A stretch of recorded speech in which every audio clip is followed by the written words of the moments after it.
Bismillahirrahmanirrahim. Assalamualaikum warahmatullahi wabarakatuh. Waalaikumsalam warahmatullahi wabarakatuh. Innal hamdalillah nahmaduhu wa nasta'inuhu wa nastaghfiruh wa na'udzu billahi min shururi anfusina wa min sayyiati a'malina.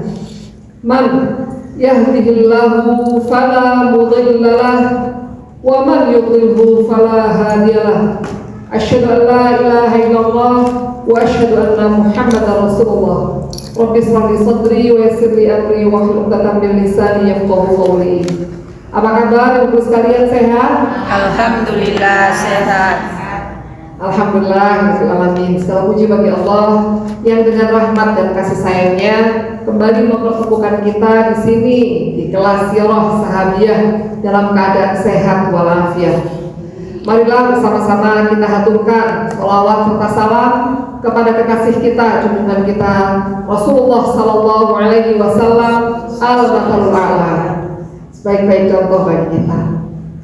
Ibu biar rahmati Allah, tidak terasa ya, kita sudah memasuki atau kita sudah pertengahan ya, lebih dari separuh bulan apa ini? Jumadil akhir. Ya, bulan depan udah kurang beberapa hari lagi gitu ya, 10 hari lebih gitu ya. Itu apa? Rajab. Bulan Rajab. Setelah bulan Rajab Sya'ban. Setelah Sya'ban Ramadan. Ya, semoga Allah mempertemukan kita dengan bulan Ramadan dalam sebaik-baik amalan, diterima semua amal soleh kita. Semoga Allah rezekikan kita bulan Rajab dan bulan Sya'ban dalam ketaatan.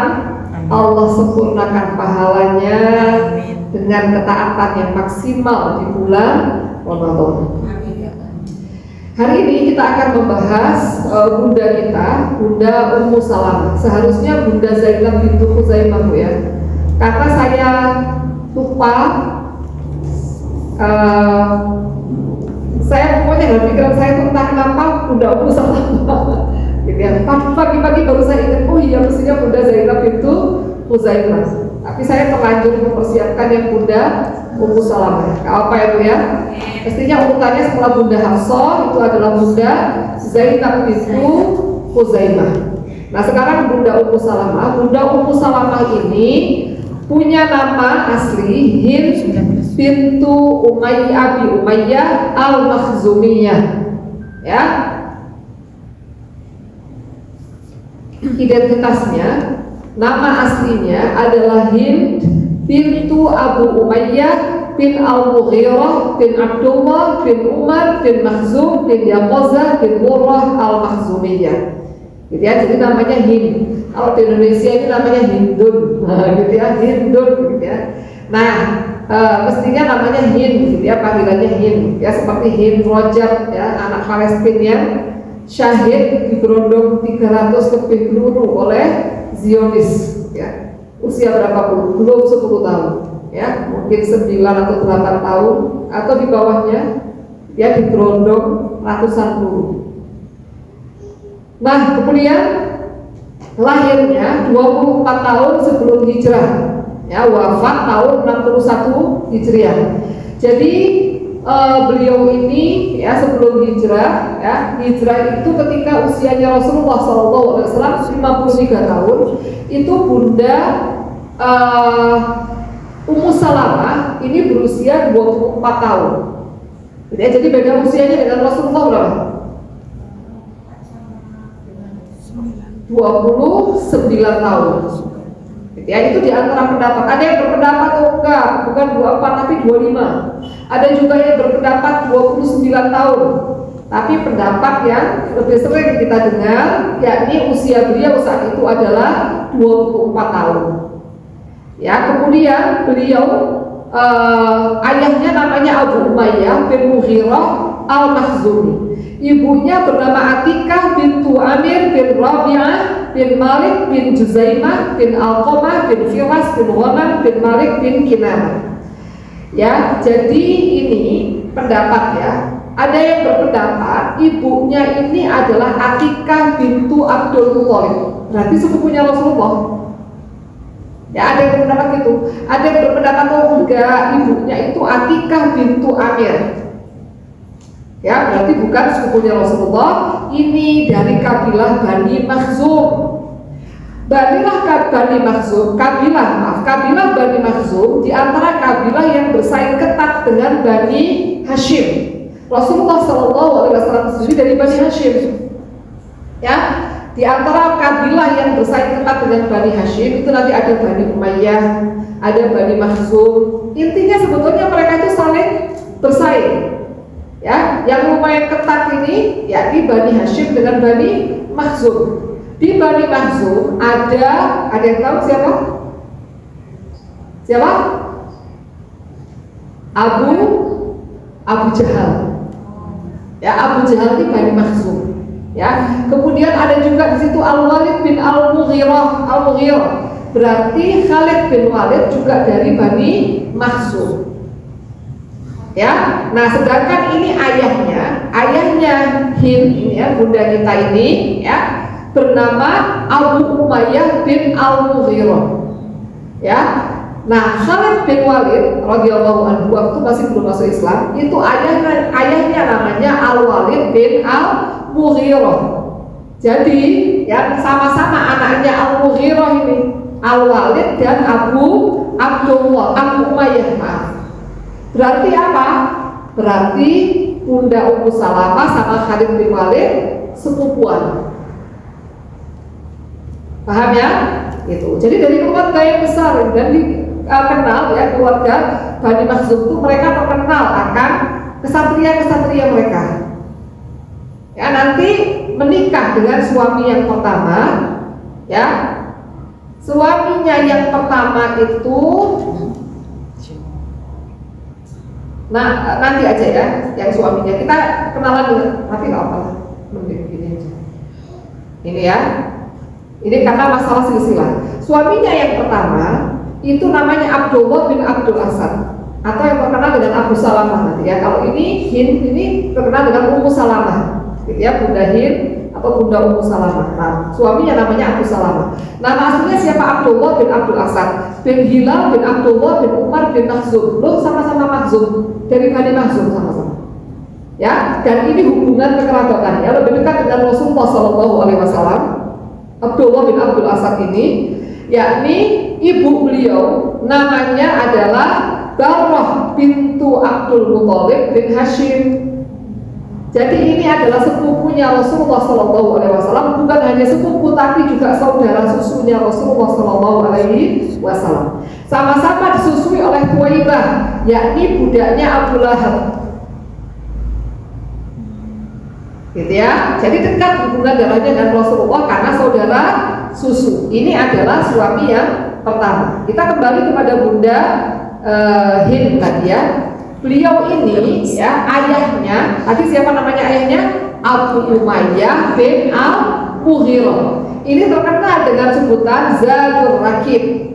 Ya, Zadu itu orang yang mempersiapkan gitu ya. Al-Rakib gitu ya, atau persiapan gitu ya. Rakib itu orang yang bepergian. Jadi orang yang suka mempersiapkan gitu ya, orang yang suka memberikan bekal. Nah, bekal ya, Zad itu juga bisa bekal gitu ya. Bekal bepergian. Ya, orang yang suka memberi bekal orang-orang yang bepergian. Jadi kemanapun gitu ya, mereka pergi dengan Zadul Rakib. Dan ini Abu Umayyah ini termasuk di antara 5 Azwadul Rakib. Nanti ada 5 Azwadul Rakib, orang-orang yang suka, atau bahasa Jawa ya, boarding ya. Suka apa? Suka traktir gitu. Kalau berangkat ya dengan bapaknya Bunda Ummu Salamah itu nggak perlu bawa sabun.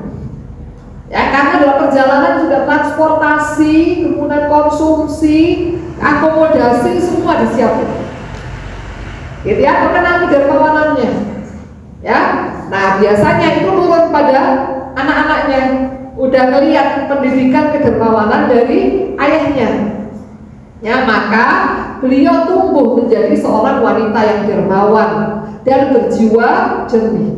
Ya, di antara buktinya beliau berjiwa jernih, beliau dan suaminya Abu Salamah termasuk di antara as-sabiqunal awwalun minal muhajirin, orang-orang yang pertama masuk Islam dari golongan muhajirin, orang-orang yang berhijrah. Padahal tantangan mereka nggak mudah. Mereka menghadapi tantangan yang luar biasa beratnya, menghadapi penyiksaan dari musyrikin Quraisy, tapi itu tidak melunturkan sedikit pun keimanan mereka, yang ada semakin menancap kuat dalam hati mereka. Ya, nah kemudian beliau ini murah hati, ya, dan orangnya berani. Nanti kita akan tahu ya keberanian Bunda Ummu Salamah ketika hijrah sendirian. Kemudian beliau juga berparas cantik jelita. Jadi Bunda Ummu Salamah itu ya secara fisik sangat amat cantik sekali. Sampai Bunda Aisyah cemburu radhiyallahu anha, dan layak beliau cemburu karena Bunda Ummu Salamah radhiyallahu anha ini selain cantik jelita juga cerdas luar biasa. Gitu ya, jadi ini saingannya. Nanti di antara Ummahatul Mukminin ini ada kubunya Bunda Aisyah, ada kubunya Bunda Ummu Salamah.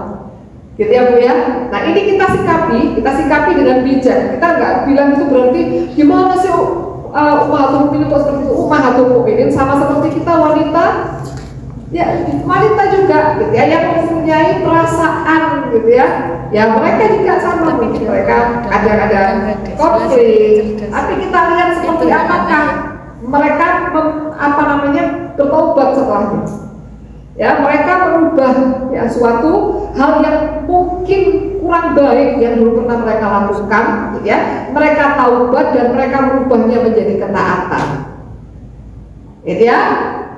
Nah, jadi ketika Rasulullah SAW menikah dengan Bunda Ummu Salamah, Bunda Aisyah ngintip, ya pengen tahu, ya yang katanya Ummu Salamah itu yang mana? Kok kabarnya orangnya cantik? Ya, pas sudah ketemu Bunda Aisyah sangat sedih. Ternyata apa, dia nggak seperti yang dibayangkan oleh Bunda Aisyah. Ternyata cantiknya kebangetan, gitu ya, cantik sekali, gitu ya. Nah, itu secara fisik. Kemudian ini ya pernikahan yang pertama itu dengan salah satu di antara Faris, ya, Farisnya Bani Makhzum, kesatrianya Bani Makhzum, Al-Batal, ya, sang pahlawan, ya, yang bernama Abdullah bin Abdul Asad Al-Makhzumi, yang terkenal keberaniannya, kenal kegagahannya, kekuatannya. Ya tentu saja kita bisa bayangin, ya, Bunda Ummu Salamah laksana mawar yang sangat indah, gitu ya, di kota Makkah, mawar dari Bani Makhzum. Pastilah banyak orang yang ingin menyuntingnya. Ternyata yang beliau pilih adalah seorang laki-laki gagah perkasa dari masih kerabatnya juga dari Bani Makhzum. Nah kemudian beliau ini adalah sepupunya Rasulullah, gitu ya, dari garis ibu. Jadi Abdullah itu bersaudara dengan Baroh, gitu ya. Berarti kalau dari Abu Salamah ini adalah paman dari garis ibu. Kalau dari Rasulullah ini adalah paman dari garis ayah, gitu ya. Jadi punya hubungan kekerabatan, apalagi saudara susu, gitu ya. Berarti sangat amat dekat. Nah kemudian beliau termasuk pasangan yang pertama masuk Islam, gitu ya. Baroh dan Abdullah bin Abdul Asad dan Hind binti Abu Umayyah. Nah mereka ini ya adalah orang-orang yang sangat memahami tujuan kehidupan, ya. Jadi sebagaimana yang Allah sebutkan, ya, wa id akhadha rabbuka min bani adama min zuhurihim dzurriyyatahum wa asyhadahum ala anfusihim alastu bi rabbikum qalu bala syahidna an taqulu yaumal qiyamati inna kunna an hadza ghafilin. Ya, jadi ketika Tuhanmu mengeluarkan dari Bani Adam, dari tulang punggung mereka, dzurriyyatahum, keturunan mereka, wa asyhadahum ala anfusihim, dan ya dia mempersaksikan mereka di atas diri mereka, apakah aku, ya Tuhanmu, Jadi sebelum dikeluarkan, gitu ya kita, sebelum kita tuh masih ada di alam ruh, gitu ya, belum ditiupkan ke rahim ibu kita tuh ditanya sama Allah, ya, ruh kita apa? Alastu birabbikum. Apa jawaban kita? Qalu bala syahidna. Ya, mereka berkata, benar ya Allah, kami bersaksi. Nah, itu semua ya persaksian kita di hadapan Allah Subhanahu wa Ta'ala. Sekarang kita bertanya, aku kok lupa kalau aku pernah bersaksi, berjanji kepada Allah. Manusia itu makanya disebut apa? Insan. Dari kata nasia, apa yang suka lupa. Kita ini kan gampang lupa ya. Jangankan ketika kita di alam ruh, ya, kejadian ketika kita bayi kita ingat. Kejadian ketika kita berusia 3 tahun, 2 tahun kita ingat. Kalaupun ada memori itu pun gak detail. Ya, apalagi kejadian ketika kita ada di alam ruh. Kita pernah janji sama Allah, gitu ya. Apakah benar aku Tuhanmu? Gitu ya, benar ya Allah, aku bersaksi. Berarti apa? Kalau namanya Allah itu Rob, kita adalah abd. Itu ada yang kolam renang gak apa? Anak kecil itu kolam renang gak apa ya? Oh ya sudah biasa ya. Khawatir kalau tamu kadang-kadang gemes lihat air, gitu ya. Jadi kita sudah pernah janji sama Allah, gitu. Nah, berarti janjinya apa? Kita ini adalah hambanya Allah. Hamba itu apa? Budak. Ya, kalau kita ini budak, ya budak itu apakah dia berhak untuk punya kehendak lain seperti yang daripada yang dikehendaki sama majikannya? Enggak. Ya, dia nggak boleh, dia harus taat. Ya, ada majikannya. Ya, apalagi ya, ini majikannya ini bukan hanya sekedar majikan, tapi majikan yang menciptakan, yang memberikan rezeki, yang mempertahankan keberlangsungan, ya, yang senantiasa, gitu ya, memberikan, merawat dan lain-lain sebagainya. Ya, dia bukan hanya tuannya, tapi juga pemiliknya, pemilik yang absolut. Kalau seorang majikan, ya majikan manusia mempunyai budak, ya budaknya dia melakukan dengan semena-mena, ya, atau dia bunuh, dia cincang, dia maka nggak boleh. Ya, karena pemilikan manusia itu apa? Bersikap terbatas. Saya punya HP ini, ya, HP ini kan milik saya. Nah, kemudian HP ini saya lemparkan orang, boleh nggak? Nggak boleh, nggak boleh. Ya, itu menyakiti orang. Berarti kepemilikan saya pada HP ini bersifat sementara, tidak absolut. Tapi kalau Allah memiliki kita, kita ini mau diapain sama Allah terserah Allah. Kita ini adalah abd yang mulai bangun tidur sampai tidur lagi, bahkan mimpi kita pun, kita ini adalah hambanya. Kita terikat pada seperangkat peraturan dari Allah. Pada apa-apa yang diperbolehkan, apa-apa yang disuruh oleh Allah, maka kita akan berusaha untuk melaksanakannya semampu kita. Pada apa-apa yang dilarang oleh Allah, kita berusaha untuk menjauhinya sejauh-jauhnya. Itulah hakikat kita sebagai abd. Ya, dan sebagai abd, nanti Allah akan berikan kepada kita ujian-ujian untuk menunjukkan kesetiaan kita kepadanya. Ya, diuji hambanya ini. Cocok gak hambaku ini kira-kira aku berikan fasilitas yang luar biasa, yang bernama surga, yang kenikmatannya nuzul. Ya, udah pernah saya bahaskan Ibu ya, apa kenikmatan yang nuzul? Kenikmatan surga yang nuzul. Kenikmatannya? Wah, lupa Ibu. Atau saya belum bahas ya di sini. Ya, kenikmatan yang nuzul Bu, kenikmatan seperti ketika kita pengen sesuatu dan itu terlaksana. Jadi misalnya kita tuh lama pengen punya apa? Kulkas yang bisa dilipat, misalnya nggak ada ya. Nah, kemudian apa? Kemudian kita udah nabung bertahun-tahun, kemudian kita datang paketan tadi, ya. Nah, kenikmatan itu, kebahagiaan itu namanya kenikmatannya nuzul. Jadi kebahagiaan di surga gitu. Jadi ketika kita hidup di surga, kadang-kadang kan gini, kita tuh kalau udah terbiasa dengan fasilitas, Gitu ya, mungkin bagi saya kolam renang itu istimewa, tapi kalau bagi Bu Elo biasa, ya enggak? Nah kalau saya mungkin pertama kali punya kolam renang, Bu Elo pertama kali bangun kolam renang gimana?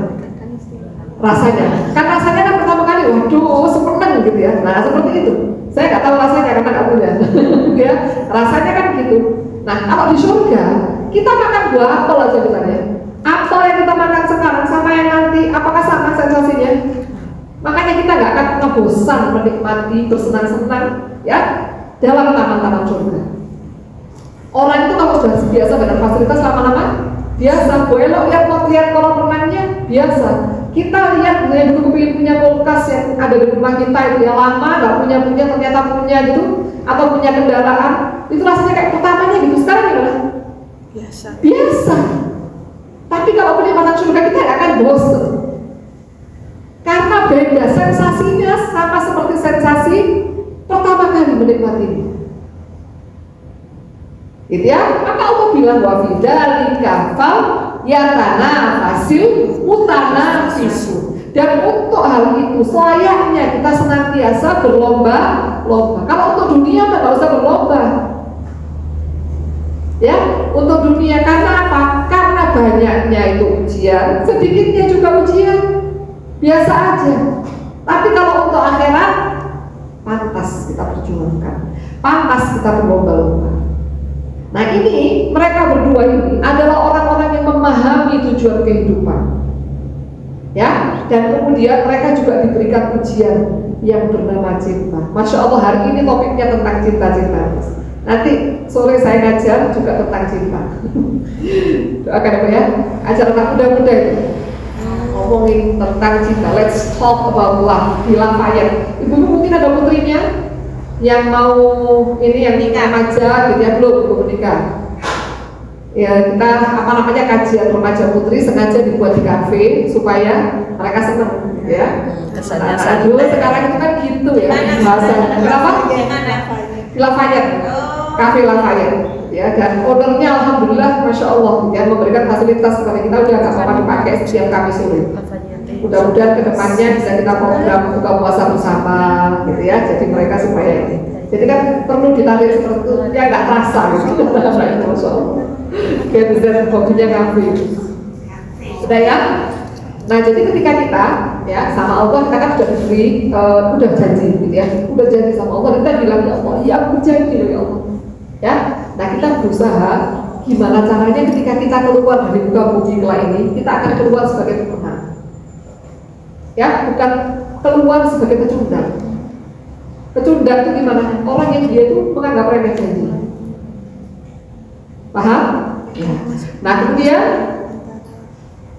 mereka itu adalah orang-orang yang senantiasa berusaha memperjuangkan tauhid.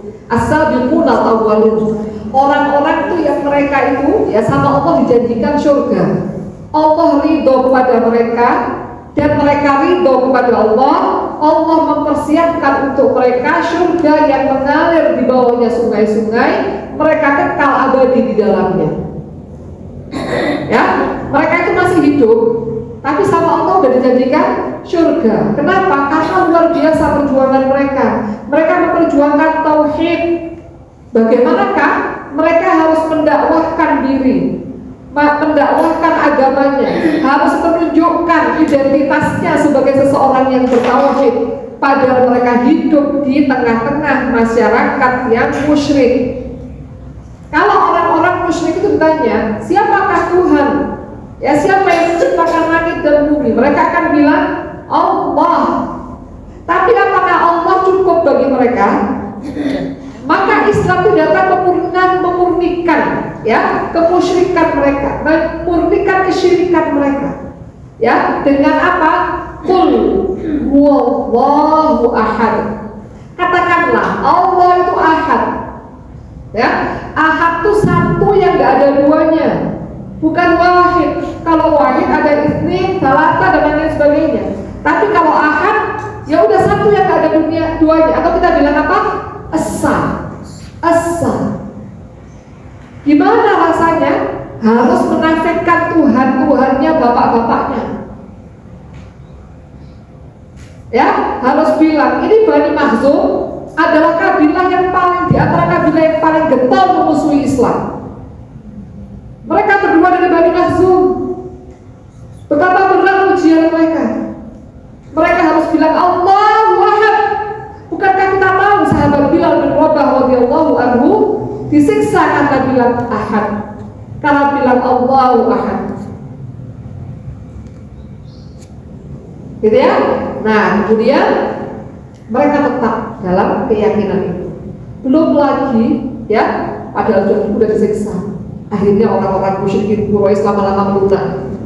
Mereka pun buat udahlah, kita buat kesepakatan yang tengah-tengah. Ya, bahasanya bisnisnya win-win solution. Kita buat solusi yang sama-sama diuntungkan. Gimana Muhammad? Kalau tahun ini ya kita sembah Tuhanmu, tahun depan kita sembah Tuhan kami, gitu ya, itu seterusnya. Bukankah nggak ada ruginya Muhammad kalau kamu menyembah Tuhan kami? Ya kan kamu masih menyembah Allah juga. Ya, tapi mereka gabung dengan 360 berhala. Makanya mereka dibilang syarokah, ya, menyekutukan, mempartisipasikan, menyerikatkan. Ya, kalau mereka dibilang Tuhan itu siapa Allah? Yang mencipta bumi dan langit siapa Allah? Tapi Allah nggak cukup. Ya, makanya kan dikatakan bertauhid ketika seseorang itu dia bilang Allah itu Tuhan, tapi dia masih bilang, loh Bu, sudah sembuh, harus sembuh dari penyakit. Iya.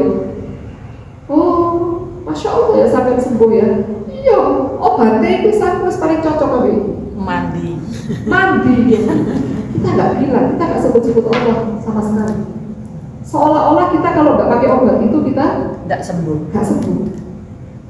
Aduh, aku mau pakai itu dengan dokteriku.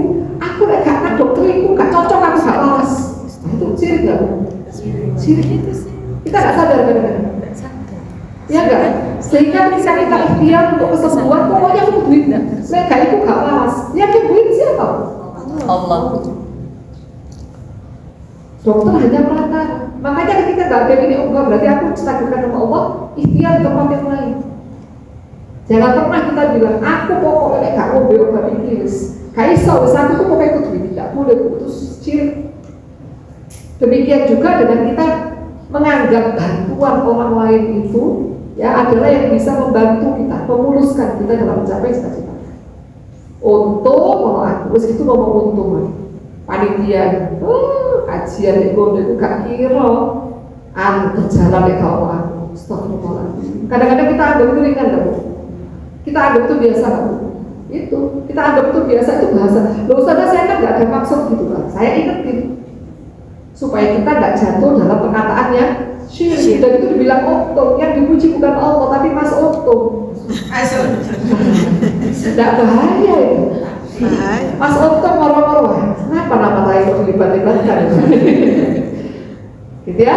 Jadi bayangin ya, kemudian Allah bilang Muhammad sampaikan sama orang-orang itu, qul ya ayyuhal kafirun, katakanlah wahai orang-orang kafir. Loh, sebentar. Apakah mereka ini memang semata-mata menolak? Enggak kan? Mereka ini kan ya mau menyembah Allah tapi digabung sama yang lain-lain. Mas kok kan ayatnya ya ayyuhal musyrikun. Tapi kenapa ya ayyuhal kafirun? Ya, jadi itu penegasan bahwa yang kamu lakukan itu kafir. Bayangin orang nawarin gitu terus dijawab seperti itu. Allah bilang ya sama mereka Muhammad, hei orang kafir, bukan hei orang Islam. Ya, ibu-ibu sebentar lagi Natal. Ya, ada yang mau mengucapkan selamat? Tahun baru. Jangan sampai ya, kata tahun baru. Ini bukan tahun baru kita Bu, ini tahun barunya orang Nasrani, tahun barunya orang kafir.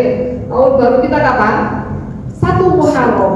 Jadi tahun baru jangan terlibat dalam acara-acara yang seperti itu. Ustazah gimana kalau misalnya saya ingin menyelamatkan generasi muda, saya ajak renungan ke masjid atau apa waktu malam tahun baru, tergantung tujuannya. Kita pengen ngajak mereka, memang anak remaja ini kan kita nggak bisa gitu ya. Kita mau atur, ayo pengajian pengajian di masjid. Itu kayak yang kita di kafe itu ya, seolah-olah itu kan tempat umum.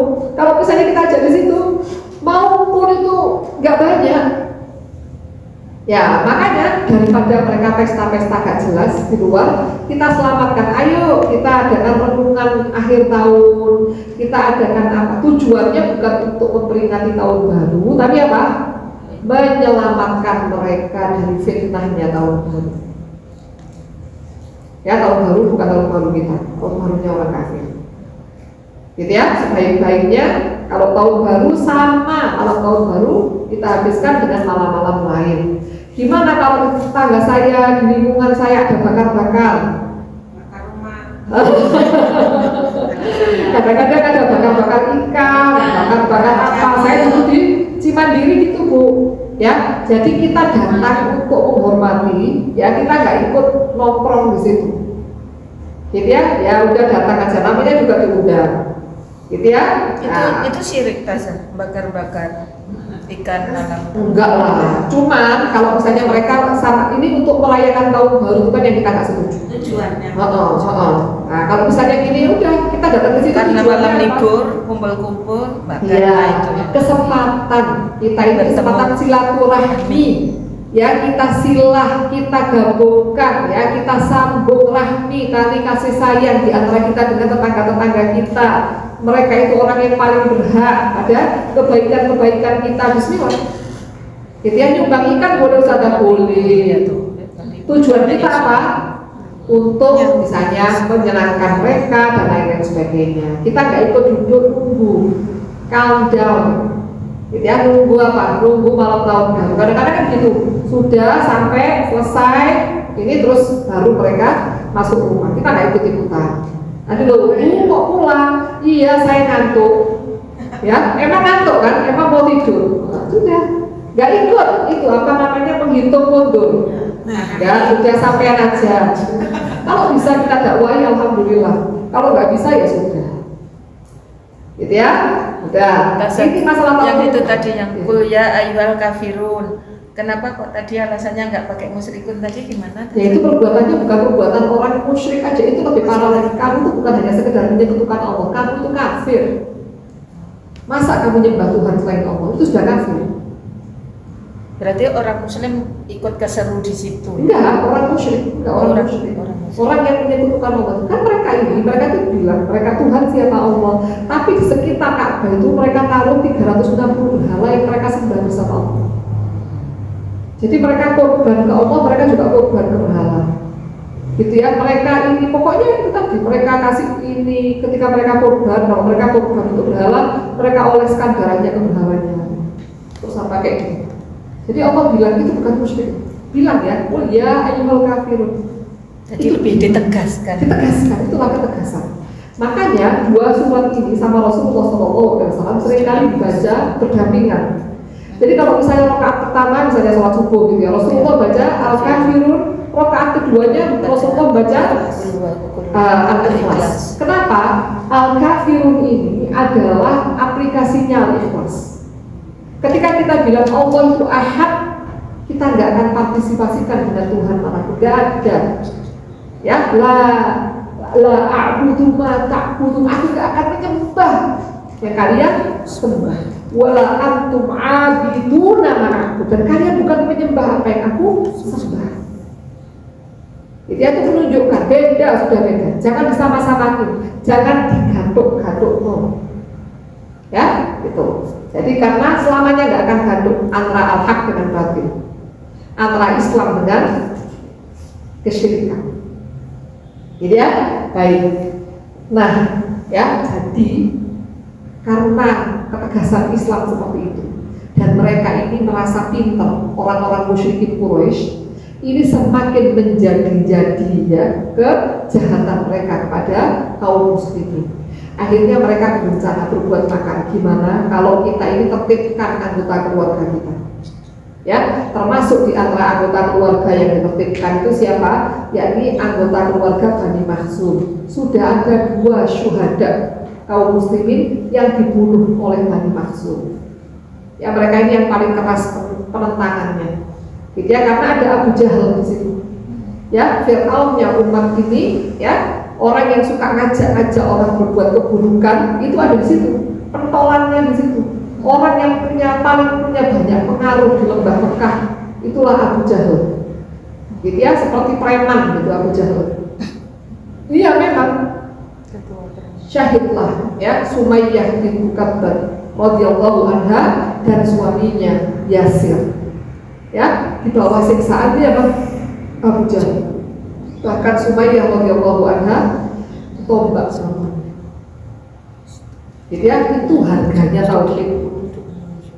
Gitu ya, suruh keluar dari Islam. Itu kita tuh sekarang tahu di mana, di Suriah, di Palestina, ya di Suriah ya jelas-jelas ya. Jelas-jelas suruh menyembah Bashar Assad. Ketika nggak mau ya mereka dibunuh. Ada videonya, ini bilang Bashar Assad Tuhan, enggak, Allah Tuhan. Dikubur hidup-hidup. Ada video. Ada lagi yang disiksa sampai mati. Sadis kalau sosial. Ya, alhamdulillah Allah berikan kemenangan. Semoga disempurnakan dengan diusirnya orang-orang Israel dari sekitarnya Suriah. Karena mereka itu siap-siap mau menguasai Suriah. Gitu, ya. Nah, kemudian karena mereka ingin menyelamatkan agama mereka, mereka pun ya hijrah ke Habasyah atas izin Rasulullah SAW. Ya, jadi Bani Makhzum otomatis menyiksa yang paling parah gitu ya pada keluarga. Kita lihat ya seperti Bani Adi. Ya Umar bin Al-Khattab radhiyallahu anhu sebelum masuk Islam, itu apa yang beliau katakan? Ya, aku tidak berhenti menyiksa sampai aku capek atau sampai aku merasa bosan. Ya, ketika beliau masuk Islam langsung beliau minta kisos sama saudara-saudaranya yang dulu pernah disiksa sama Umar, terus serah kalau mau membalas aku terus gitu ya, radhiyallahu anhu. Nah kemudian akhirnya mereka hijrahnya ke Habasyah, kloter pertama ya di bawah pimpinan mantunya sekaligus sahabatnya Rasulullah SAW, Utsman bin Affan radhiyallahu anhu, ya juga istrinya Ruqayyah bintu Muhammad radhiyallahu anha. Berangkatlah ke Habasyah kloter pertama 12 orang laki-laki dan 4 orang perempuan. Di antara rombongan itu ada Ummu Salamah ya dan Abu Salamah. Waktu itu namanya masih Hind. Tapi kelak di Habasyah melahirkan anak laki-laki pertamanya yang bernama Salamah. Jadi Salamah itu namanya anak laki, ya namanya orang laki-laki. Kalau di sini perempuan. Ada Salimah juga, perempuan juga. Ya. Nah kemudian kenapa pertimbangannya kok pindah ke Habasyah?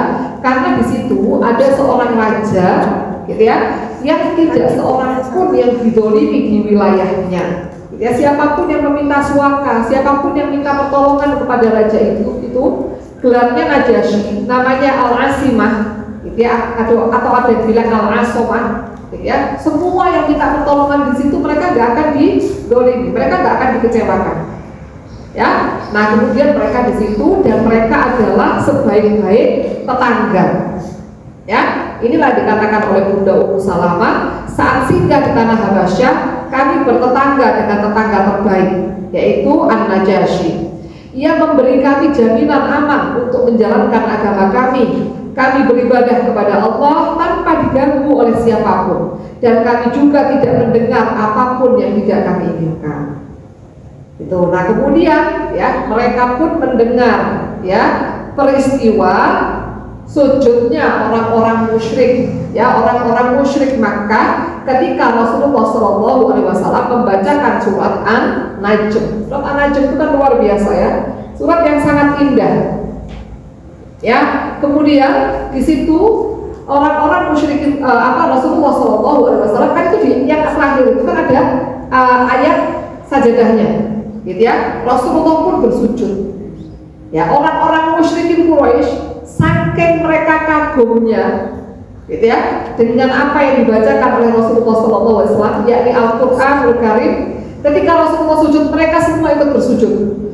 Bahkan orang yang tua di kalangan mereka, yang mereka nggak kuat untuk sujud, ngambil tanah ditaruh di kepalanya, ini tandanya aku udah sujud. Nabi berita itu viral, Bu. Nyampai di Habasyah. Dan kaum muslimin mengira orang-orang musyrikin Quraisy sudah masuk Islam. Ternyata ketika mereka balik, mereka terkecoh, mereka kecelek. Ya, ketika orang-orang musyrikin Quraisy ya, yang mereka itu ya pada saat itu dibutakan oleh kecintaan kepada dunia. Ketika mereka sama-sama sujud, kalau bahasa kita, ngapain kamu kok sujud? Iya, kamu ngapain? Oh enggak, aku ini sujud untuk ghoramik yang mulia, yang syafaatnya aku nanti-nantikan. Siapa ghoramik? Berhalanya. Aku sujud bukan karena Muhammad, aku sujud kepada ghoramik, kepada berhalaku.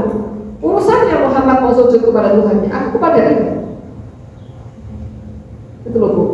Ya, ketika punya penyakit hati, ya saya nggak akan bosan-bosan mengingatkan Bu.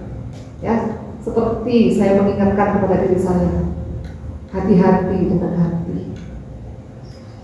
Ketika kita sudah punya bayangan gambaran buruk tentang diri seseorang, ya, kemudian hati kita jadi berpenyakit, maka apapun yang dia lakukan kayak gimana? Salah terus, serba salah. Sebetulnya apa karena dia salah? Itu loh Bu, kayak seperti jendela itu loh Bu. Nah di sini ini juga, ya. Ini kita ibaratkan ini adalah debu. Ini bukan debu tapi ya kita ibaratkan itu debu yang menutupi. Kita bisa secara jelas melihat ke daun-daunan yang indah di luar. Nggak bisa dia kelihatan kayak bayang-bayang aja. Kenapa? Ya kalau itu misalnya debu, hatinya berdebu. Nggak bisa melihat dengan baik. Kalau gitu bisa memantulkan cahaya, bisa meneruskan cahaya apa enggak? Kaca itu dengan sempurna. Bisa tapi tidak sempurna. Bisa tapi tidak sempurna. Nggak bisa dengan sempurna. Cahaya hidayah itu sulit mau masuk. Maka sekali lagi saya ajak ibu-ibu juga diri saya, maafkan. Ya, karena apa? Karena kita pengen menemui Allah dalam keadaan hati selamat pertama. Karena kita pengen mendapatkan hidayah. Kita nggak mau sibuk dengan hati yang berpenyakit tadi, yang akhirnya cahaya hidayah nggak bisa masuk menembus, gitu ya. Dan ingat, semuanya cuma dunia. Kita ada di panggung sandi warna besar, ya. Dan ketika dia berbuat itu, dia nggak akan berbuat itu melainkan Allah mengizinkan. Gitu ya, itu kita cari hikmahnya. Setelah itu kita banyak-banyak beristighfar, kita berdoa supaya dibersihkan hati kita, lanjut lagi pada kehidupan sehari-hari. Kalau dihindari boleh nggak? Boleh nggak? Boleh, nggak apa-apa. Cuma jangan bersikap yang buruk kalau ketemu. Ya, ketemu kemudian kita pasang wajah, hati-hati. Ketemu kemudian kita berkata-kata yang menyakitkan, mending nggak usah ketemu. Tapi juga nggak menghindar yang kemudian apa gitu, enggak. Gitu ya, tetap silaturahmi jaga. Cuma namanya hati, kadang-kadang kan ada orang tuh yang cocok, ada yang nggak cocok. Orang yang ngomongnya seperti saya gitu ya, keras gitu ya, suaranya keras gitu ya, ya ketemu orang Solo yang ngomongnya pelan terus apa ini kenapa ya kok parah-parah terus kalau ngomong gitu. Saya sama suami saya dulu juga gitu Bu, suami saya orang Surabaya. Saya tuh ngomongnya udah merasa suara saya keras kalau ngomong, itu pasti kaget-kaget. Allah kok ngomong kok kayak gini ya, dulu mantan baru sering nangis, merasa dimarahin. Padahal enggak, ini seperti ini memang saya ngomong itu seperti ini. Gitu. Jadi ya memang ada orang itu yang nggak cocok kalau suami istri ya, insya Allah berikan mawaddah warahmah gitu ya. Nah, tapi kalau misalnya saya sama temen ya udahlah, kayaknya tipenya nggak cocok ini sama saya ini, ya. Gitu. Baik. Kemudian hijrah balik ya ke Habasyah, ternyata siksaan orang-orang musyrikin Quraisy semakin menjadi-jadi, ya, sehingga akhirnya Rasulullah SAW memerintahkan untuk hijrah ke Madinah. Nah, hijrah ke Madinah ini di antara kloter pertama yang berhijrah keluarganya Abu Salamah. Disebutkan waktu itu Ummu Salamah ya sudah naik unta, ya, kemudian Salamah dipangku oleh Ummu Salamah. Abu Salamah sudah naik juga, ketahuan keluarganya Ummu Salamah, Bunda Ummu Salamah. Kemudian dibilang, loh, mau kemana kamu? Kalau kamu mau ke Yathrib, ya, nama dulunya Madinah ya, silahkan. tapi jangan bawa-bawa saudara kami. Pergi kamu, gitu ya. Sampai akhirnya apa? Mereka pun tarik-tarikan, gitu ya. Tarik-tarikan siapa? Tarik-tarikan Salamah, gitu ya. Akhirnya terlepas, gitu ya. Nah, dua-duanya nggak dapat, gitu ya. Kemudian apa? Kemudian Abu Salamah hijrah duluan. Nah, ketahuan keluarganya Abu Salamah. Oh, jadi seperti itu kalian memperlakukan keluarga kami. Salamah ini adalah anak kami. Ya, maksudnya kan keturunannya berarti dari Abu Salamah. Kami gak rela Salamah itu bersama dengan anak kalian, dengan putri kalian. Mana sih? Jadi terpisahlah Abu Salamah, Ummu Salamah dan Salamah. Ya, sedih kisahnya. Kemudian setelah itu apa? Ummu Salamah itu tiap hari kerjaannya apa? Pergi ke daerah yang bernama Baltok, ya, di luarnya Mekah, gitu ya, di pinggirannya Mekah. Ngapain? Nangis. Setiap hari seperti itu. Sampai akhirnya, ya, Bani Al-Mughirah, ini kan sama-sama Bani Makhzumi, ya, sama-sama Bani Makhzumi ini keduanya. Sampai akhirnya Bani Al-Mughirah, tapi ini anaknya, gitu ya. Nah, anaknya itu ada Bani Mughirah, ada Bani Abdul Asad, gitu ya. Kasihan melihat penderitaannya Ummu Salamah.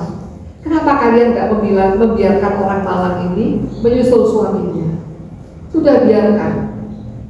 Nah, kemudian setelah itu karena Ummu Salamah dibebaskan, gitu ya, keluarganya Abu Salamah pun memberikan Salamah kembali kepada keluarganya, kepada Ummu Salamah. Nah, kemudian berangkatlah mereka, ya, hijrah berdua. Ibu-ibu yang dirahmati Allah, jangan kita bayangkan ya, hijrah berdua sama anak, ya nggak apa-apa, nggak masalah, seperti nyetir, ya, berdua dengan anak, nggak seperti itu. Ini yang dilewati adalah padang pasir. Naiknya bukan naik mobil, bukan naik sepeda motor, ini naik unta. Unta itu makhluk hidup, bisa sewaktu-waktu dia mati di tengah jalan. Jadi apa? Di tengah-tengah padang pasir. Ya, kemudian Allah berikan bantuan kepada Bunda Ummu Salamah di satu daerah yang bernama Tan'im, gitu ya. Beliau bertemu dengan Utsman bin Thalhah, ya, belum masuk Islam waktu itu. Nah, beliau juga dari kabilah Bani Makhzum, insya Allah, ya. Dan kemudian beliau bilang, gitu ya, loh, kamu kan putranya Zadurraqib, ya, kamu mau kemana? Saya mau menyusul suamiku di Yathrib. Ya, kalau bahasa kita bahaya, ya. Kalau misalnya kamu jalan sendiri, aku antarkan kamu ke sana. Ya, maka diboncenglah oleh siapa? Utsman bin Thalhah. Tapi boncengannya gimana, Bu? Kita sudah tahu ya, boncengannya orang beriman itu bukan boncengan di atas kendaraan, ya, sepeda motor berdua gitu, enggak. Tapi gimana? Yang bonceng menuntun untanya, yang dibonceng di atas unta, gitu boleh. Ya, kalau sama-sama di atas untanya, nggak boleh. Gojek boleh nggak, Bu? Cari gojek perempuan terpaksanya. Sama seperti saya itu, teman saya itu, saya apa namanya kemana-mana sampai sudah kayak saudara sendiri, gitu ya. Perempuan, emang sengaja yang cari ya perempuan. Bahaya kalau yang sama laki gimana, nggak boleh. Saya sudah tua. Ya tetap aja nggak boleh, ya. Tapi kalau terpaksa apa boleh buat, ya. Mending yang mobil aja, ya. Kita kan minimalisir untuk apa? Untuk bersentuhan, ya sudah. Itu pun kalau terpaksa. Nah, kemudian setelah itu berangkatlah mereka. Dan Ummu Salamah berkata, Bunda Ummu Salamah, ya, belum pernah aku melihat seorang kawan pun yang lebih mulia dari Utsman bin Thalhah. Bunda Ummu Salamah cantik jelita, ya. Ketika hijrah usia berapa itu? 24 tahun. Cantik-cantiknya, ya, masih muda, ya. Nah, Utsman bin Thalhah juga seorang laki-laki yang punya syahwat. Maka ketika beliau, gitu ya, nyampe di suatu tempat peristirahatan, beliau mendudukkan untanya, cepat-cepat beliau berpaling. Ketika Bunda Ummu Salamah turun, ya, kemudian setelah itu baru, ya, untanya diikatkan, gitu. Kemudian setelah itu beliau mencari tempat yang jauh. Jadi itu pun nggak menghadap Bunda Ummu Salamah. Apakah mereka ngobrol di jalan? Enggak. Sama ketika Bunda Aisyah sama Sofwan bin Mu'attal radhiyallahu anhu. Gitu ya. Nah, kemudian ketika nyampe di Kuba, udah deket gitu, kemudian Utsman bin Talha bilang, nah itu ya tempat suamimu ada di sana. Ya, silahkan susul dia. Nah, kemudian Bunda Ummu Salamah pun menyusul suaminya dan mereka pun menjalani kehidupan dengan beribadah kepada Allah di Madinah. Kehidupannya bahagia, gitu ya. Tapi ya seperti itulah. Dunia itu intinya perjuangan. Ya, ketika nyampe di Madinah tahun kedua Hijriah, tahun pertama Hijriah, itu Rasulullah SAW membenahi keadaan Madinah. Termasuk diantaranya Rasulullah SAW ketika pertama kali datang itu mendirikan Masjid Nabawi. Ya, mendirikan Masjid Nabawi, kemudian Rasulullah juga SAW membangun rumah. Ya, nah kemudian dekatnya masjid, kemudian setelah itu menjadikan masjid sebagai pusat peradaban. Kemudian apa lagi yang didirikan oleh Rasulullah SAW? Pasar. Ya, makanya ya orang Islam harus kuat secara ekonomi. Gitu ya, kita itu butuh modal untuk berdakwah, butuh kekuatan untuk berdakwah. Ya, dulunya para sahabat orang-orang Madinah itu mereka di pasar-pasarnya orang Yahudi, yang mana pasar itu sangat tidak menguntungkan mereka, sangat menguntungkan Yahudi dan orang-orang Aus dan Khazraj ini sangat tidak diuntungkan dengan sistemnya yang sangat curang. Ketika berdiri pasar kaum muslimin, maka mereka pun lari ke pasar kaum muslimin. Ya, sehingga kekuatan ekonomi orang-orang Madinah perlahan tapi pasti semakin bertambah dari hari ke hari, dan itu menjadikan orang-orang Yahudi semakin benci dengan Rasulullah SAW. Gitu ya, dianggap merusak dunia mereka. Gitu. Nanti ketika kita belajar tentang Bunda Sofiyah bintu Huyai, ya insya Allah kita akan belajar lebih banyak tentang orang-orang Yahudi, karakter mereka seperti apa. Nah, ini waktu saya berapa lama? Setengah jam. Nah, kemudian setelah itu tahun 2 Hijriah, sebelumnya itu sudah ada perintah untuk berjihad.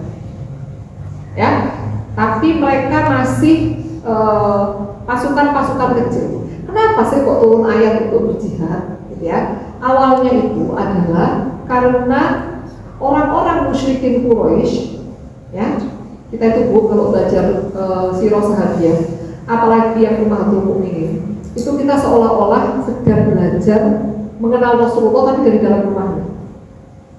Ya, kalau sirah Nabawi kita di luar rumahnya, belajar politiknya, peperangannya, terus apa itu kita sirah Nabawi. Ya, kalau karakternya seperti apakah di rumah dan lain sebagainya itu rumah ini ya, alhamdulillah. Kemudian setelah itu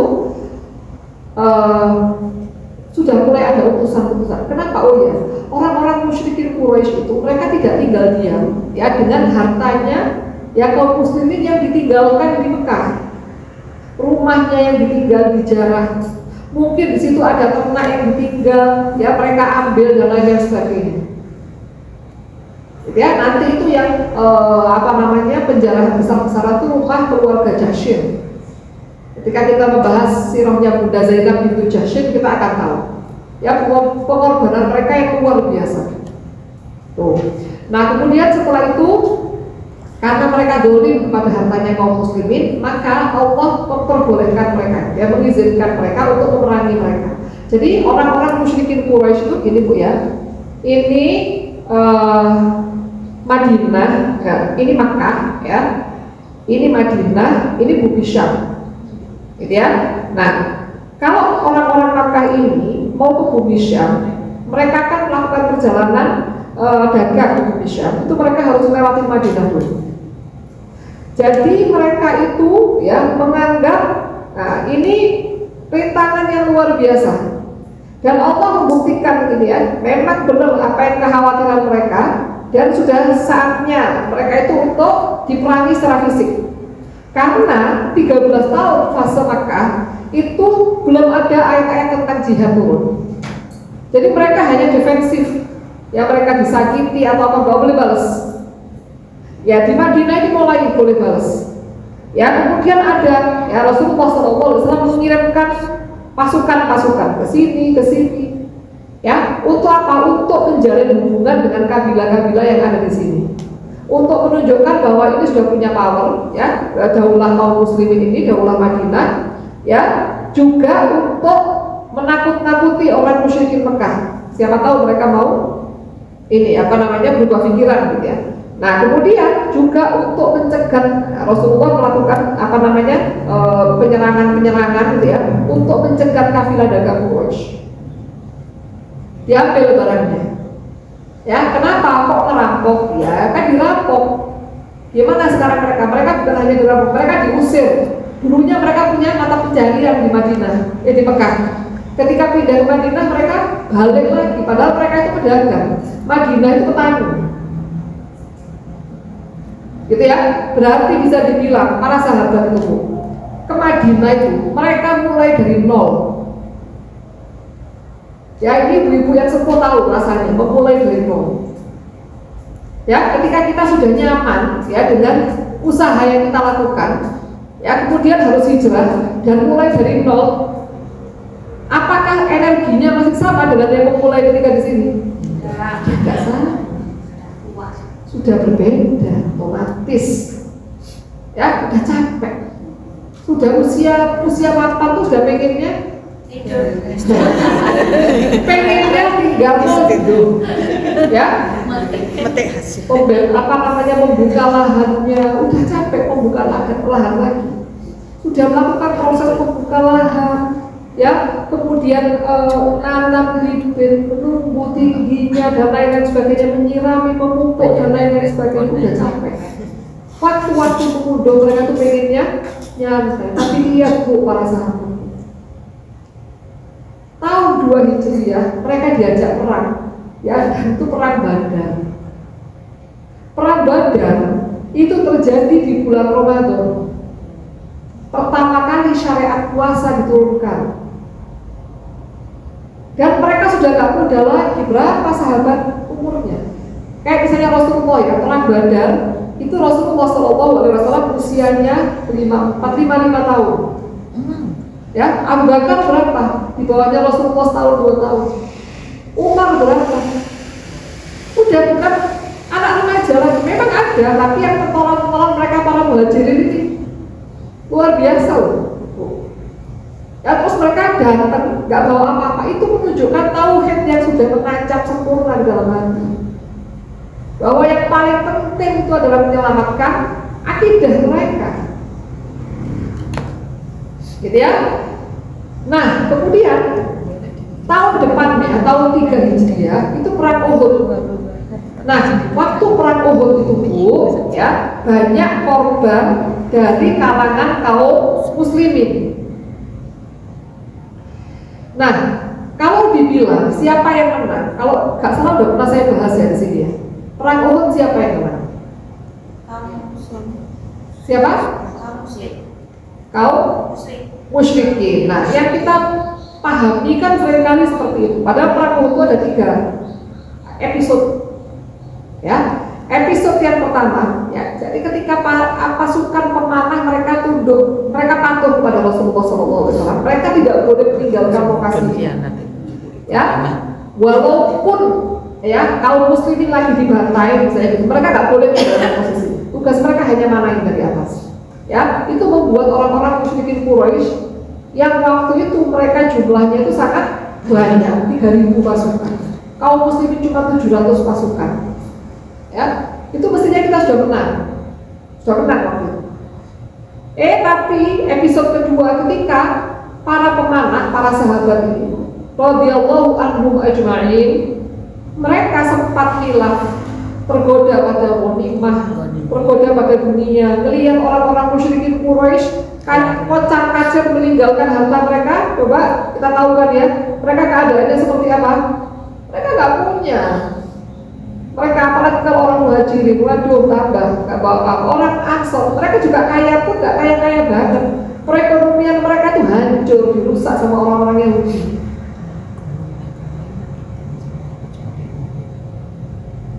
Nah, kemudian mereka sempat tergoda. Ya, para sahabat juga manusia sehingga akhirnya mereka ngambil harta rampasan perang, sehingga akhirnya kita ada banyak korban di sini. Ya, bahkan sampai Rasulullah SAW pun gigi serinya patah, gitu ya, sininya apa, rahangnya itu berdarah, gitu ya, nancep si apa namanya, helmnya ke pipinya Rasulullah SAW yang mulia, gitu ya. Udah. Nah, ini apakah dibilang musyrikin Quraisy menang?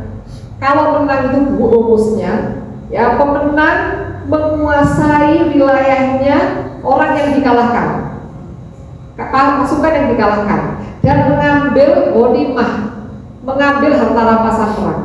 Mestinya kan gitu. Tapi kaum muslimin waktu itu, ya, tidak berhasil dikejar. Jadi Rasulullah SAW ini orang yang sangat jenius, ya, bisa membuat suatu markas, ya, yang tidak bisa dicapai oleh orang-orang musyrikin Quraisy, yakni di atas bukit-bukit. Nggak mungkin mereka kejar kaum muslimin di situ, mereka mati konyol. Sehingga apa? Mereka nggak berhasil menduduki daerahnya musuh, dan mereka tidak berhasil ngambil harta rampasan perang. Ya, mereka cepat-cepat pulang ke Mekah. Berarti mereka menang apa enggak? Enggak, di atas hitungannya. Tapi korban dari kalangan kaum muslimin sangat banyak. Termasuk waktu itu Sayyidina Hamzah, ya, meninggal, ya, syahid dalam keadaan dipotong-potong apa namanya? Ininya apa? Hidungnya, telinganya, bahkan hatinya, gitu ya, dikeluarkan, dimutilasi. Ya. Radhiyallahu anhu, ya. Yang makan, yang makan jantungnya itu Hindu ini atau yang lain? Lain, Bu, pintar, Bu Elo, Masya Allah, ya. Kritis ini, ya, betul, memang itu Hindu, tapi itu Hindu bintu Utbah. Ya, kalau Hindu bintu Utbah nanti babnya ketika kita membahas Bunda Ummu Habibah, kita akan kenalan sedikit-sedikit dengan Hindu bintu Utbah radhiyallahu anha. Akhirnya masuk Islam, Bu. Padahal dia punya hatinya Hamzah. Ya, padahal Hamzah itu apa? Rasulullah bilang Sayyidu syuhada. Beliaulah pemimpinnya para syuhada. Tapi ketika Allah menghendaki memberikan hidayah, Balik 180. apa? Balik 180 saja. Innal ladzina fatanul mu'minina wal mu'minati tsumma lam yatubu falahum 'adzabun jahannam wa lahum 'adzabul hariq. Kalau surat Al-Buruj, ya, sesungguhnya orang yang menyiksa kaum muslimin, ya, dan mereka tidak bertobat, maka mereka mendapatkan azab jahannam dan azab yang membakar. Kalau mereka bertobat gimana? Terima. Diampuni bisa. Padahal membakar hidup-hidup ribuan kaum muslimin.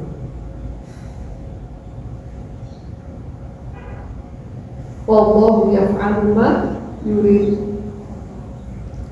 Ya, ana murid, anta turid. Kalau anti turidin, wallahu yaf'alu ma yurid. Aku berkehendak, ibu-ibu berkehendak, ya, dan Allah melakukan apa yang dia kehendaki. Nah, jadi kalau sama orang jangan benci sama pribadinya, bencilah sama perbuatan. Sama Israel kita sekarang, jangan lupa kalau kita bilang setanyahu, misalnya gitu ya, kalau dia nggak bertaubat, dia hadap sama Allah.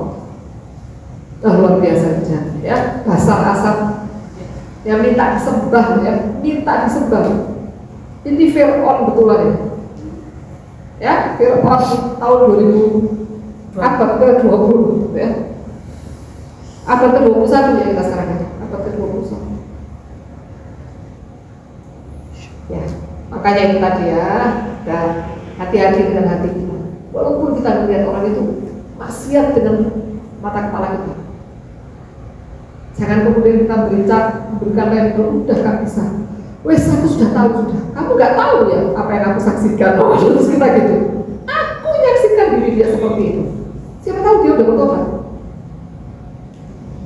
Allah berhak memberikan ampunan kepada dia. gitu ya. Nah kemudian ketika perang Uhud ini ya, oh ya itu kan masih 2 episode. Yang episode yang ketiga ya, Rasulullah besoknya memerintahkan para sahabat untuk kejar orang-orang Quraisy yang melarikan diri tadi ya ke satu daerah namanya Hamratul Asad. Sampai akhirnya Abu Sufyan dan bala tentaranya, orang musyrik Quraisy, lari pontang-panting.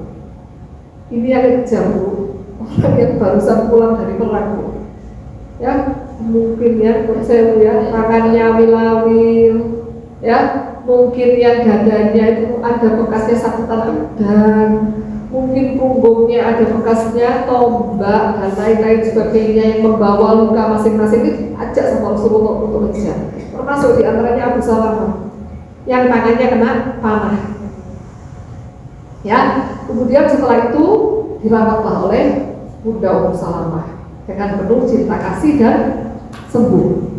Nah, kemudian ya orang-orang Badui itu mungkin mereka berpikir gitu ya, ini adalah masa kalahnya kaum muslimin. Karena kan jumlah korbannya banyak. Gitu ya, mereka mikir oh berarti ini kalah. Maka ketika datang ancaman ya dari Bani Asad bin Khuzaimah gitu ya, setelah provokasi oleh orang yang bernama Tolha dan Salamah ya untuk menyerang Madinah, maka Rasulullah SAW mengutus Abu Salamah untuk memadamkan ya pemberontakan itu. Jadi mereka ini kan ngira ya, orang-orang ini Bani Abdul Asad ini ngira apa? Ngira kaum muslimin sekarang udah lemah, baru pulang dari perang, mereka kerugiannya banyak, ya korbannya juga banyak, pasti lagi lemah, siap-siap menyerang Madinah. Maka Rasulullah suruh orang yang satu kabilah dengan mereka, paham? Ya singa yang bisa menaklukkan apa? Masa kucing? Ya singa bersama singa. Ya, maka Rasulullah memerintahkan Abu Salamah yang waktu itu sebetulnya udah sembuh lukanya, tapi belum kering banget. Maka berangkatlah ya Abu Salamah radhiyallahu anhu dan berhasil melupas mereka. Tapi ketika pulang lukanya pun membusuk. Ya, nah kemudian ya ini riwayat dari Ziyad bin Abu Maryam. Ia berkata, Ummu Salamah berkata kepada Abu Salamah, ya ketika melihat suami ini sakitnya tambah parah dan kayaknya ini nggak lama ya usianya suamiku. Ya, saya dengar tidaklah seorang suami meninggal dunia dan ia termasuk penghuni surga, kemudian si istri tidak menikah lagi setelahnya, melainkan Allah menyatukan keduanya di surga. Untuk itu mari kita berjanji, kau tidak akan menikah sepeninggalku dan aku pun tidak akan menikah sepeninggalmu. Padahal yang jelas yang mau meninggal siapa? Abu Salamah. Ya Abu Salamah, aku ingin sama-sama kamu di surga. Apalagi kamu sudah dijanjikan surga oleh Allah. Jadi ayo kita saling berjanji. Ini dari apanya? Dari cintanya yang dalam sama suaminya. Ayo kita saling berjanji. Kalau salah satu dari kita menikah, kalau meninggal, kita nggak akan nikah lagi. Ya, apa kata Abu Salamah? Benar kau mau memenuhi janjimu itu? Iya. Ya, apa kata Abu Salamah? Radhiyallahu anhu. Jika aku meninggal lebih dulu, menikahlah lagi. Bahkan berdoa, ya Allah, berikanlah Ummu Salamah seorang suami yang lebih baik dariku sepeninggalku nanti, yang tidak membuatnya sedih dan tidak menyakitinya. Bu, ini istri cantik jelita, masih muda, cerdas. Kenapa Bu Abu Salamah kok seperti itu? Dia nggak cinta sama istrinya? Saking cintanya. Saking cintanya.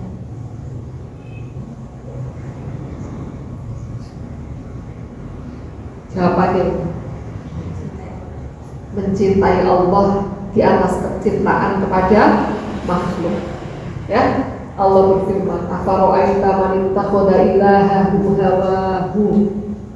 Apakah kau perhatikan ada orang-orang yang menjadikan ilahnya, sesembahan tertingginya adalah syahwatnya, hawa nafsunya. Gitu ya? Ya. Abu Salamah tentu saja mencintai Ummu Salamah. Mereka semua oleh Allah diberikan ujian yang bernama cinta. Masya Allah ya, ini karunia juga ujian. Ya, cinta itu anugerah, maka berbahagialah. Kayak lagu aja ya. Jadi Allah ya yang menjadikan kita. Wallahu adhaka ya wa abaka. Ya, Allah itu yang abaka. Saya itu lupa ayatnya, mohon maaf ya. Intinya Allah itu yang menjadikan engkau menangis ya, dan menjadikan kamu tertawa. Tertawa dulu baru menangis. Allah yang menjadikan kamu tertawa dan menjadikan kamu menangis. Jadi kenapa kok sampai kita, kalau cinta itu kan gitu ya, kadang ketawa, kadang nangis. Ya nggak Bu? Ini ibu-ibu ini insya Allah ada pengalaman dari saya. Ya, ahli-ahli ini, maestro cinta ini, Masya Allah ya. Ya, sudah tahu masalah cinta itu seperti apa. Ya, cinta itu seperti, ya, ini ada orang barat bilang, orang yang bilang itu sudah sepuh. Ya, mohon maaf ya, John Sewu. Dia bilang cinta itu seperti fart. Apa fart? Fart itu love is like a fart. If you push it, ya. Cinta itu seperti ketut. Kalau kamu paksakan, yang keluar nanti kotoran, feses nanti, paham? Jadi cinta itu gak bisa dipaksa. Ya, karena apa?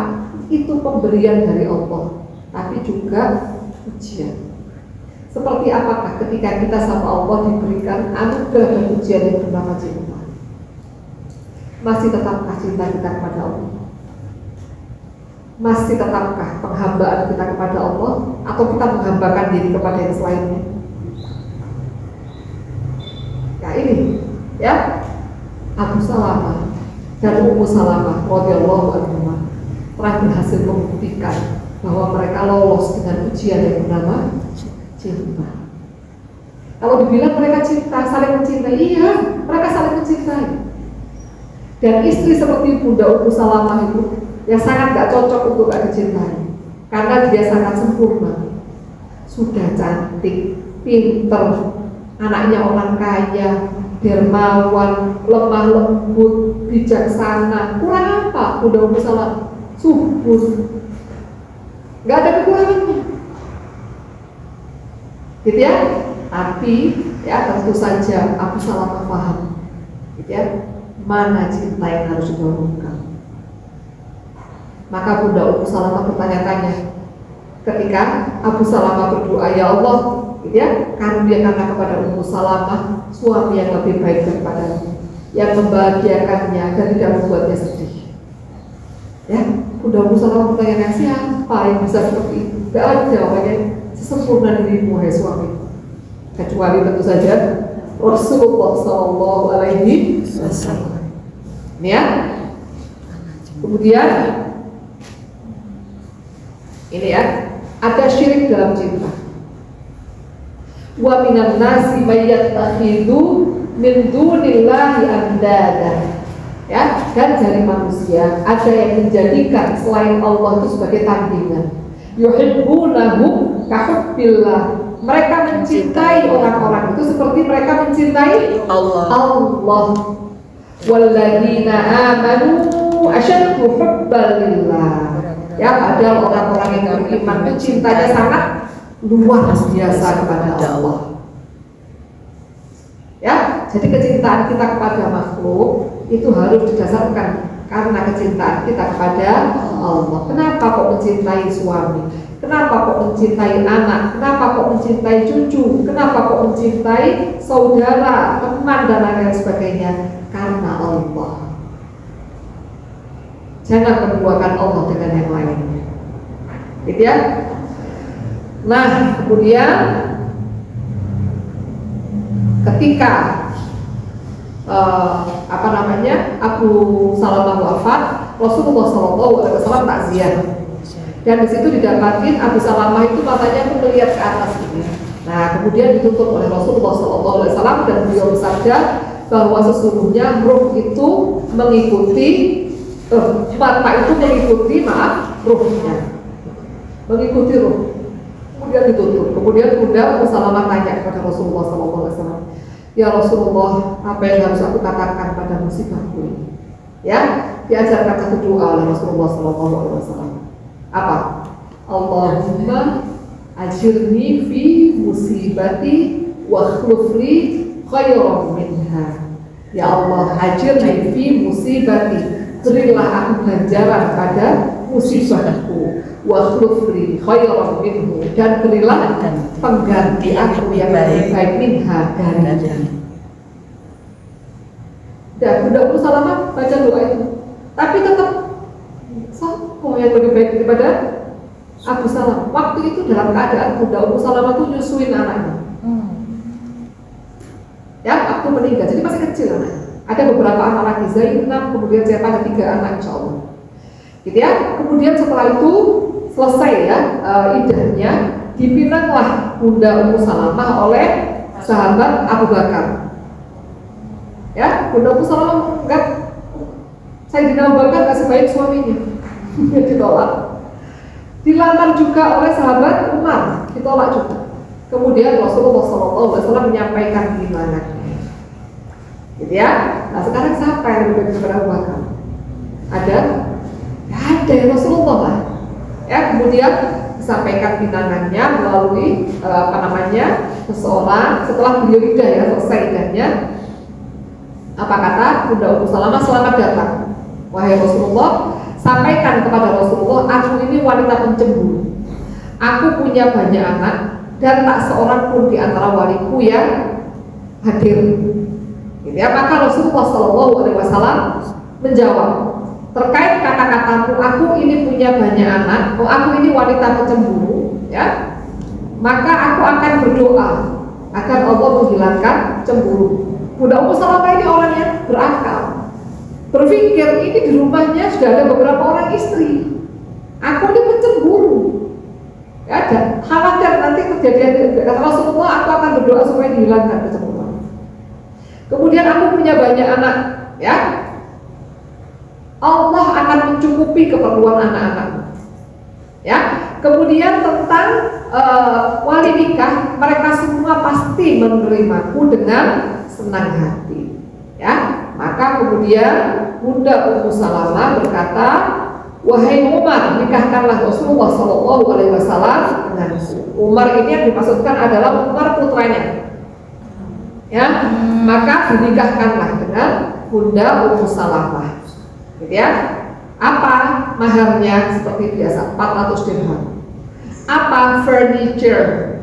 Ya, rumahnya ibundanya orang-orang yang beriman. Saya bacakan 2 tikar, 2 kendi, 1 bantal dari kulit dengan isi sabun. Ya, udah kita jangan kenapa kok seperti itu. Ya, itu mereka itu zuhudnya itu yang nomor 1 gitu ya, keluarganya Rasulullah gitu ya. Nah, kita mungkin ya nggak berlebih-lebihan gitu ya dalam hal menghias rumah. Nah, kemudian ya disebutkan saat Rasulullah SAW datang menemui Ummu Salamah, ia meraih Zainab anaknya, lalu ia gendong dan ia susui. Jadi memang karena masih menyusui Zainab, Rasulullah itu masuk, Bunda Ummu Salamah lagi nyusuin. Gitu ya, Rasulullah keluar karena malu, padahal ini istrinya. Gitu ya. Nah, kemudian akhirnya apa? Rasulullah masuk lagi, ternyata masih nyusuin lagi. Gitu ya. Akhirnya apa? Akhirnya masuklah Ammar bin Yasir yang merupakan saudara seibu Bunda Ummu Salamah. Jadi gak bakal wudu. Dia masih mahramnya. Nah, kemudian Ammar masuk, gitu ya, lalu Bunda Ummu Salamah tersengat kalajengking. Ya, lalu Ammar berkata, biarkan hewan jelek yang menyakiti Rasulullah ini aku bawa keluar. Ya, kemudian Nabi masuk, beliau menatap ke segala sudut rumah dan bertanya, mana kalajengkingnya? Bagaimana kondisinya? Ya, sudah dibuang oleh Ammar, kata Bunda Ummu Salamah. Ya, nah kemudian putrinya dititipkan kepada seseorang, gitu ya. Kemudian bertemu dengan Rasulullah SAW. Itu pagi harinya. Malam harinya, ya sudah apa? Sudah bekerja untuk anaknya. Disebutkan oleh Khalid bin Abdullah bin Hamad, janda Arab memasuki kediaman pemimpin kaum muslimin sebagai pengantin, di awal waktu Isya ya, dan bangun pada akhir malam untuk menumbuk gandum. Ya dia ibu, ya nggak nggak larut dengan suasana manten pengantin baru malam pertama dan lain sebagainya. Saya punya anak, saya juga harus memikirkan anak saya. Ini bisa menjadi contoh untuk para janda yang menikah lagi, gitu ya, bahwa kecintaannya pada suaminya yang baru, gitu ya, ketaatannya ya, tidak menjadikan dia melalaikan tugas-tugasnya sebagai seorang ibu, gitu ya. Jadi masya Allah. Kemudian beliau menjalankan berbagai pekerjaan rumah, ya udah kita bahas ya. Jangankan itu masih manten baru, ya, baru malam pertama, ya, di akhir malam sudah kerja seperti biasa numbuk gandum, gitu ya.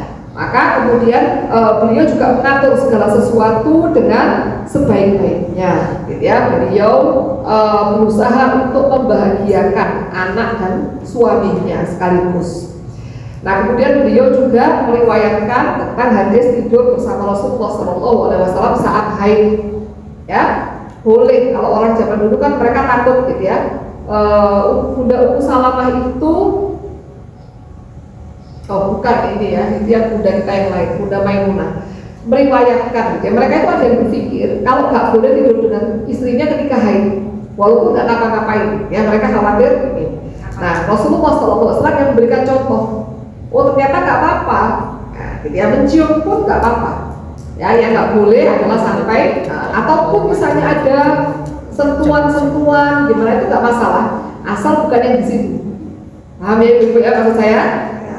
Nah, kemudian beliau juga meriwayatkan Rasulullah SAW menciumnya saat beliau berpuasa, kemudian mandi bersama Rasulullah SAW. Itu berarti apa? Rasulullah itu suami yang romantis. Dan tidak ada orang yang memperlakukan istri seindah Rasulullah memperlakukan istrinya. Ya, nah kemudian kekuatan akal Bunda Ummu Salamah. Ya, jadi Rasulullah SAW itu bukan pribadi yang saya ini kan suami, ya saya itu pintar dan nggak perlu mendapat tugas seperti itu. Jadi suatu ketika perjanjian Hudaybiyah, ya itu Bunda Ummu Salamah termasuk di antara Ummahatul Mukminin yang menang undian, gitu ya, undian untuk ikut bepergian, ya, ikut giliran bersama Rasulullah SAW bepergian. Nah, kemudian waktu itu para sahabat nggak taat dengan Rasulullah SAW atau berpikir untuk mentaati Rasulullah SAW karena rasa kecewa. Yakni saat mereka itu menyangka, ya, bahwa perjanjian Hudaybiyah ini sangat tidak menguntungkan bagi mereka. Saya mau cerita detailnya takut nanti atau di to be continue aja. Ya, To be continue aja ya, ya, daripada nanti nggak maksimal. Nanti insya Allah setelah Bunda Ummu Salamah kita rangkai dengan Bunda Zainab itu Khuzaimah. Sekarang saya ini. Mungkin ada yang mau bertanya, Bu? Mohon. Berarti ada soalnya teman itu suaminya itu mau meninggal gitu, terus suaminya itu menyuruh istrinya berjanji gitu, kamu jangan menikah setelah aku menikah. Akhirnya sampai sekarang ya gitu, padahal masih muda cantik gitu, gimana, nggak boleh berarti? Ya tergantung istrinya. Kalau dia memang mau di surga, pengennya gimana? Di surga kelak sama suaminya, atau pokoknya yang terakhir menikah sama dia itu nanti yang dia bersama-sama. Yang terakhir, bukan yang terakhir. Nanti di sana dipilih. Oh enggak, yang terakhir.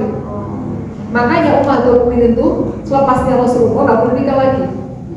Mereka itu istrinya Rasulullah di dunia dan di surga. Padahal posisi istrinya Rasulullah di surga itu posisi yang paling tinggi. Nanti meskipun dia melanggar pun tidak apa-apa. Nggak apa-apa. Nggak ada salah untuk. Nggak apa-apa. Maksudnya dia takut mau menyelamatkan dirinya dari zina atau dia butuh pelindung. Tapi dia jadinya nggak sama-sama suaminya. Gitu ya. Nah, atau kalau orang berjanji itu kan kita janji, ada kafarohnya janji kan. Coba tanya sama ustadznya yang ngajar fikih. Kafarohnya janji itu apa? Itu ada insya Allah. Yang setahu saya itu bukan janji ya kata kafarohnya, tapi ini nadar. Gitu. Kalau memang nggak bisa nahan, lebih banyak mudorotnya daripada manfaatnya, atau ini yang minat banyak, saya takut kena fitnah. Ya, Allah bisa. Berikutnya monggo. Karena dia hanya mau mengeluarkan uang ada Enggak, aku suami. Bebas. Berarti, Karena kan suami nanti di surga bisa menikah dengan orang pelit. beberapa orang. Orang tidak ada. Kalau bidadarinya juga banyak. Kita jangan bayangkan lah kok enak. Oh, nggak ada kecemburuan bu, nggak ada perasaan tidak enak, nggak ada. Dan ahlul jannah itu senantiasa dalam kesibukan. Kesibukan ngapain? Kesibukan bersenang-senang. Yang ada ini, nah makanya wallahu huwa adhaka wa abka. Allah itu yang membuat kita nangis, membuat kita tertawa dan membuat kita nangis. Jadi kenapa kok ini ada kecemburuan? Ini ujian dari Allah. Ini ujian dari Allah. Di surga sudah nggak ada itu. Kenapa kita merasa aku cemburu? Itu yang bikin tuh Allah. Allah mendatangkan kesedihan. Nah, kira-kira gimana kita masih tetap taat nggak sama Allah? Masih menghamba nggak sama Allah? Gitu ya. Tapi nanti di surga nggak ada itu sudah yang gitu-gitu. Ya, yang ada hanya kebahagiaan dan kebahagiaan. Jangankan bosen aja nggak ada, apalagi kecemburuan. Gitu ya.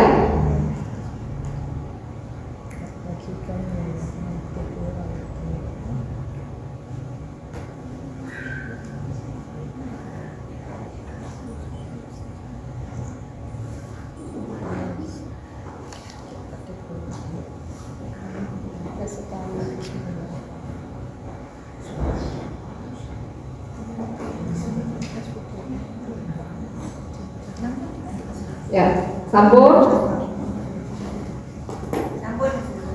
Ya, kita cukupkan sampai di sini ya. Tujuan rahmati Allah. Semoga Allah mudahkan kita untuk memetik ya mutiara-mutiara hikmah yang kita dapatkan ya, banyak terserak di sebaik-baik kisah bunda-bunda kita, bunda-bunda ideologis kita, yakni Ummahatul Mukminin, untuk kita sematkan sebagai bekal kita untuk mendapatkan kebahagiaan kita di akhirat maupun di dunia.